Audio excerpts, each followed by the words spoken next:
Okay. So there's this very very common na i-comment ng mga Christians sa channel. They are usually members ng dating daan na church. And at the argument, yung argument nila goes like this. Naniniwala ka na tables exist, you believe that there is a creator sa lamesa, how come hindi ka naniniwala na may creator sa universe, or may creator sa iyo, or may creator ng everything? So honestly, first, we use arguments, or we argue about things, of course, because we want our beliefs to be demonstrated as true.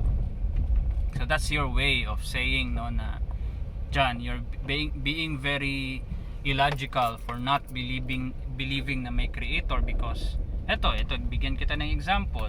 Naniniwala ka na ang lamesa ay gawa ng tao, na may creator, hindi yan biglang lumabas lang sa sa living room mo. Naniniwala ka dyan, pero pagdating sa God, hindi ka naniniwala. I too was very impressed, to be honest. When I was a believer, I heard that argument. I watched that video ni Eli Soriano, na kalaban niya yung atheist sa sa show niya. Sinabi niya yung exact na argument na yun, na how come this and that. And I was already doubting when I was a believer, kasi nagse-search na nga ako ng mga ng mga arguments. So yun, narinig ko yung arguments ni Brother Eli Soriano doon, and it made perfect sense to me. Yeah, why do people believe that a table exists? A table is just a very simple thing. It's just a wood na minartilyo and then kinumbine together to make a table. How come, as complex as the world is, hindi naniniwala yung mga atheists na ginawa ito, na created ito? So it made perfect sense to my theist mind back then. There's this even a stronger argument na I heard through William Lane Craig. Kadebate niya dati si Christopher Hitchens. And the thing that stuck on my head, yung argument niya, is sinabi niya doon na if time is infinite daw, if time is infinite, or if time is very like, hindi na natin ma-imagine how long time is in the universal scale, kahit na daw lahat ng mga ingredients, kahit na daw bigyan ka ng lahat ng ingredients to make a pizza, sabi niya, pizza yung example niya doon I'm not sure, but something about food. So sabi niya doon na bigyan ka ng pepperoni, ng cheese, ng flour, ng water, ng pepper, ng sugar, every ingredients to create a pizza, even the tools like fire. If you randomly throw the arguments in a pan or in an oven 1 billion times or 1 trillion times, I don't know what the infinite number of times is in English, pero if you can throw it random times, it's impossible daw for you to create a pizza or to cook a pizza through that process. And he is using that argument to prove na, hey, it's impossible na nabuo talaga ang universe through random chance. Meron talagang thing, or meron talagang entity na hindi natin ma-describe, God, let's just call it God, na nag-rearrange ng mga ingredients na yun para makagawa ng universe, para makagawa ng planets, na stable yung mga planets within the solar system. 24 hours yung day natin. So yun yung explanation ni William Lane Craig. It's impossible daw, given the infinite number of time the universe has, if given the ingredients, it can't produce complex stuff like the sun. Kaya nga, gamit niya yung example niya na frying pan, you can't produce a simple thing like a pizza using that kind of method. You need to cook the pizza. There is an algorithm for a kitchen cook to cook the pizza. You can't just throw the ingredients and suddenly mabubuo yung pizza. So that was really during that time, I was already, I think, an atheist back then, earlier stage ko pa, and I was really stunned with that. And I need to move away from watching debate videos kasi na-distract ako sa ni William Lane Craig. It was a strong argument for me at that time. And I even shared that to my wife, and I said na isa sa mga strong na arguments talaga is that I think panalo si William Lane Craig versus Christopher Hitchens on that debate because of that example. Hindi ko na maalala ano yung argument ni Christopher Hitchens, ano yung rebuttal niya, pero parang doon pa lang nakuha na ako ni William Lane Craig. But I didn't suddenly become a theist, na hindi ako suddenly biglang naging Christian. Napaisip lang ako na hey, baka meron talagang may God talaga na nag-rearrange, kasi imposible walang creator. But here's the thing about the table argument. And I've addressed this many times as well through the comments and in my previous videos. Here's the thing about that kind of argument. Let's go back to Brother Eli's arguments, the table argument. Let's call it the table argument. Here's the thing about that argument. And this is just my personal this is just my personal na opinion, and you can go ahead and make further disagreements sa magiging rebuttal ko sa table na analogy. Here's the thing about that. We have collective experience as human beings dito sa mundo that tables don't pop into existence. Wala tayong na-experience.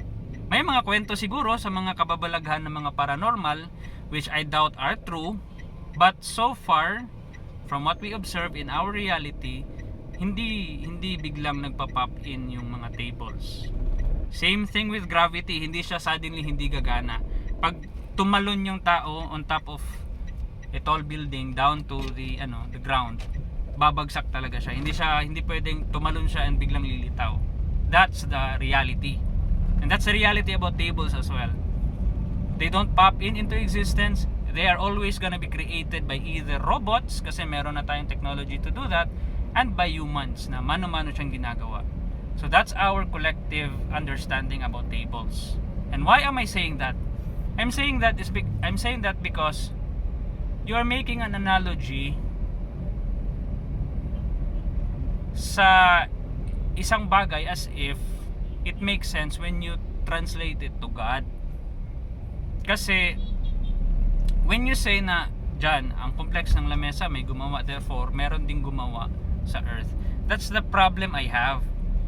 You can't just say something like that kasi wala naman tayong evidence for earths or planets being created by something.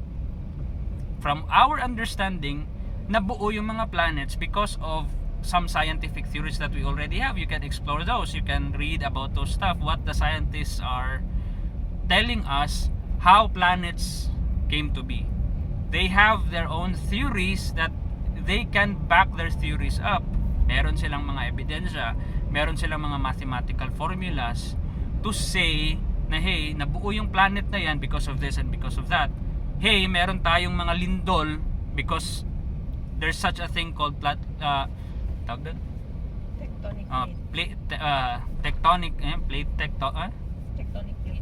tectonic plates. We have a thing called thunders and lightnings because of weather. So ang problem din natin sa science is because very complex yung explanation nila. But one thing we can be confident of when they say things is that they can provide evidence sa mga pinagsasabi nila na totoo daw. That's the only thing, because if they say something is true and then they will provide you evidence, pwede mong i-try it yourself. You can make the conclusion yourself by conducting the same experiments that they did. You can confirm it. Hey, totoo kaya sinabi ni Charles Darwin about evolution? Let me figure out. How can I figure out if Charles Darwin is true? Meron silang steps. You can go to this, you can fact check this. You can go to the museum and see the fossils. And hey, how do you carbon date the museum? Ano ba ang accuracy ng carbon dating?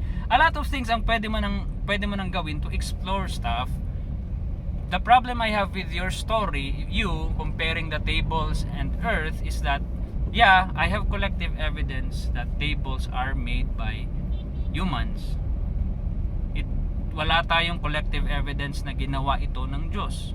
'Di ba? So we can confidently say na hey, humans talaga ang gumagawa ng mga lamesa. How are you so confident na ang Earth is gawa ng isang entity or God or Jehovah or Allah na wala ka namang pwedeng ipakita sa akin na pwede akong maniwala? I would have to rely on your story. I would then have to rely on your Bible, which is hindi naman ikaw unique. A lot of religions tell the same story. Allah or the Muslims or Islam is telling the same story. Meron din silang Diyos, and ang Diyos nila ang gumawa ng mundo. So is God real then, but mali-mali lang yung interpretation natin? Like ang totoong version lang pala ng Christianity ang totoo? Ano ba? Yun yung mga questions na dapat sagutin din, na in the first place hindi mo na i-demonstrate ng maayos yung argument mo, whether yung sa lamesa, yung analogy sa the table analogy. That's my reaction to Brother Eli's arguments. Sorry, Brother Eli, I have evidence that tables are created by humans. Do you have any evidence that Earth is created by a universe? Are you just gonna argue na hey John, imposible naman na tao ang gumawa ng Earth? Yeah, imposible kasi wala tayong evidence that humans created any planets. Hindi kasi dapat ganun yung argument mo eh. Hindi imposible, therefore meron talaga. Imposible na magawa yun ng tao, therefore merong mas higher sa tao. I mean, you are making an assumption kasi meron ka ng bias. You believe in a God, you believe in a creator, doon talaga yung magiging conclusion mo. On my perspective, I don't believe in a God kasi kulang ang ebidensya for God's existence. Therefore, the planet being created by gods is absurd for me. How can I believe in that kind of argument na ang basis lang for me to believe in it is to feel or to make a logical conclusion na imposible? Ganito dapat yung parang sakto bang? Ganito dapat kasi yung reaction natin. Brother Eli, I have evidence na ginawa ng tao ang lamesa. You can't just simply conclude na therefore ginawa ng God ang earth just because we don't have any explanation why a certain complex thing exists. Okay? The honest answer should be, this thing is complex. I don't know what created this. Therefore, I'm just gonna say for now na I don't know. But here's the thing about the scientific community. They know stuff. They know stuff, and they can show you, they can even give you evidence and methods for you to replicate the stuff that they will say are true. Yun yung parang yun yung impression ko sa argument na yun. It sounds so it sounds so impressive. It sounds so convincing kasi parang meron talaga sa utak natin na magsasabi na yeah, that makes sense. Yeah. That makes perfect sense. But if you really dig deeper, his whole argument is actually like, this is complex. No, we don't know anything that could have possibly created this complex thing. Therefore, there is a thing outside space and time that created this thing. So, yun yung parang tendency talaga natin. And it all boils down to the God of the gaps fallacy. I don't know why this thing is very complex. I don't know what created this thing. Therefore, it could probably be God. Kasi hindi natin ma-explain eh. Yun. So yun. Let's switch back to William Lane Craig. Yung what can I say about that kind of argument? So, many years have passed, and I've met a lot of atheists who explain stuff to me. Like yun si Rationality Rule, si Cosmic Skeptic, si Genetically Modified Skeptic, Atheist Experience, si Matt Dillahunty. Ang dami nila na through the years, mas nag-improve pa yung understanding ko about sa science, about what science understands about our reality. And then may na-learn ako na hindi pala ganoon yung pag sinasabi kasi nating random lang na for example, Lego. If you have 1 million Legos in a box and you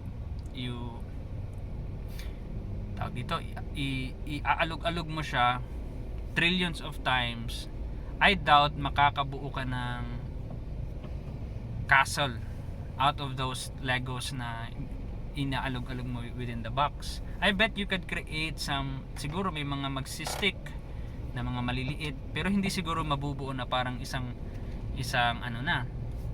castle na built by Legos. But hindi pala ganoon ang nature natin. Hindi pala ganoon nabubuo ang mga stuff sa reality natin. Hindi pala ganoon nagko-combine yung mga elements natin. I'm dealing with I'm dealing with technical stuff na konti lang din yung alam ko, pero from what I learned is hindi pala ganoon yung nature natin na parang Lego lang na inalog tas may nabuo. Hindi pala ganoon.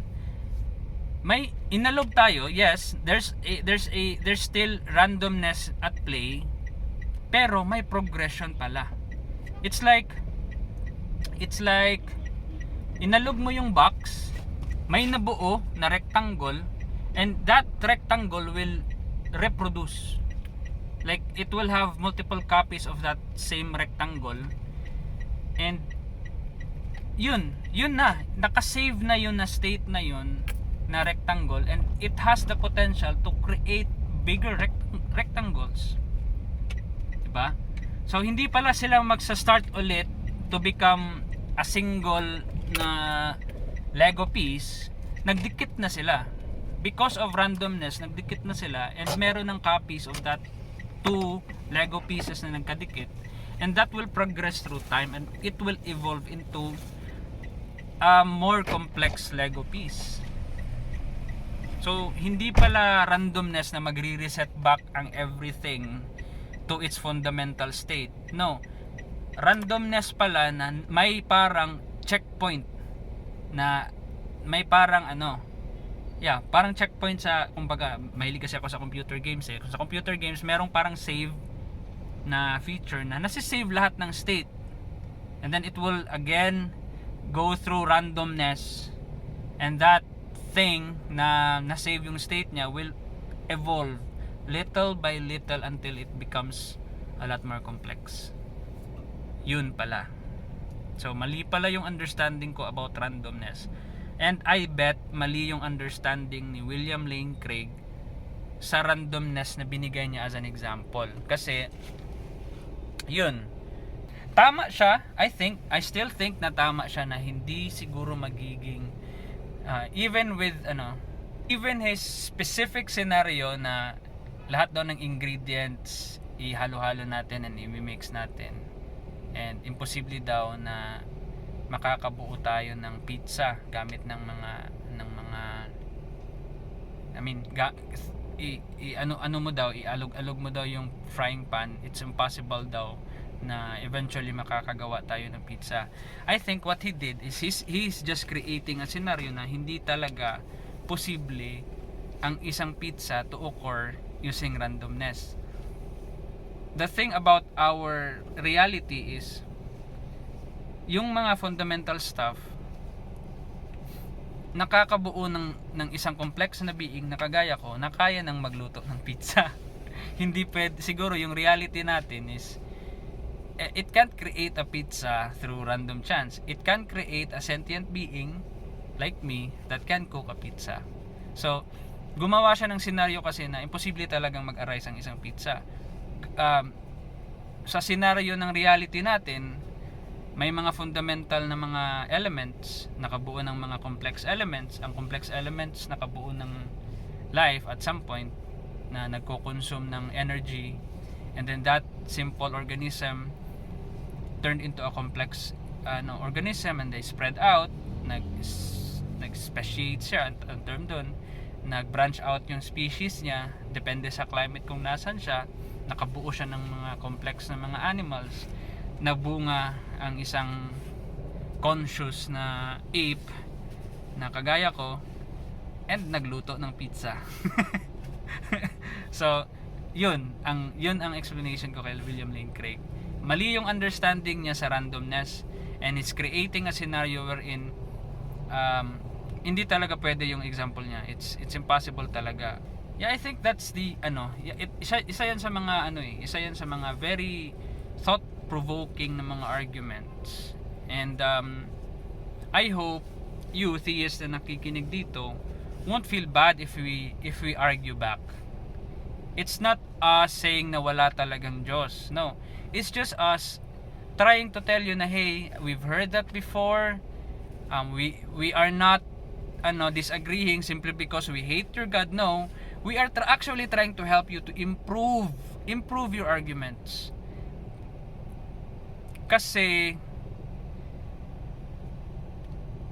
by that, if you improve your arguments and you come back to us and you have a better argument, then we would probably improve our as well, our reasoning, or baka makonbinsi mo talaga kami with that newly improved na argument. Kasi yun din at the end of the day, we really don't know, and we are open to be convinced of a creator. Kasi until now, wala naman talaga akong sagot if there's a creator or not. I am an agnostic atheist. I'm sure your Christian God doesn't exist. I'm sure your Bible story is composed of mga kawirduhang mga shit na mga story, and walang totoo. I mean, may totoo, pero yung mga supernatural is just a claim. Walang anything na to back it up. So I don't believe in that story. I also don't believe in the Muslim na religion. But if you ask me, John, let's not talk about religion, let's talk about a creator which I don't know ano ang ugali niya, a creator na I really have no idea why he created us. So ang sagot ko talaga dyan is I don't know. Paano tayo nag-exist dito? I don't know. I've entertained the idea of others of the other people na we are in a simulation, we are in a loop, we are in the matrix, ang dami. But I don't have to believe in those. I just entertain the idea kasi we have this itch to answer deep questions, and if you are that kind of person na gusto talagang sagutin yung mga deep questions, go ahead. But I'm okay with an I don't know, and I'm okay na hanggang mamatay ako hindi pa din yun masagot, because that's the reality. A lot of people in the past died without knowing any truth that we know right now. Like, alam na natin na may planets pala, hindi pala Earth lang. Alam na natin na yung mga stars ay suns pala, diba? Hindi pala sila separate sa sun natin, they are its own solar system pala. So diba, namatay sila without knowing that, namatay sila without knowing na may germs pala.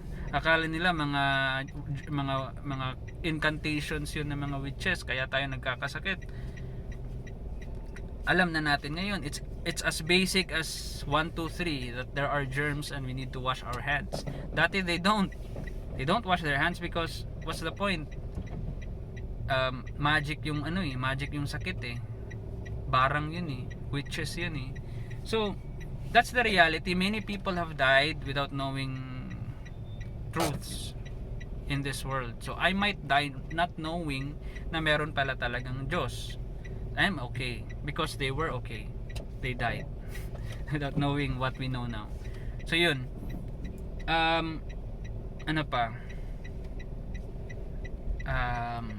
Yeah, I hope you're okay with that. I hope na okay ka sa idea na grabe talaga to si Jan, ang pilosopo talaga, ang dami talagang reklamo. Yeah. Kasi until there is